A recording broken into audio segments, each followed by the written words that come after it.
How to connect to Wi-Fi. And click the locker. Enter 1205. Okay. And this is the main page.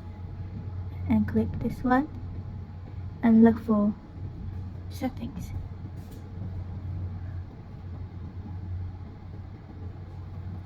And then in the setting, you can see Wi-Fi and connect it. After you connect it and go back. And go back.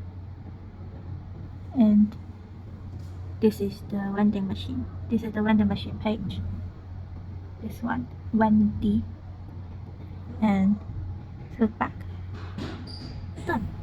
If your machine doesn't have this going back button, you can look for this Android applications. Click it and look for setting and press this one, force to stop. Click OK and you will back to this page and go back to Wendy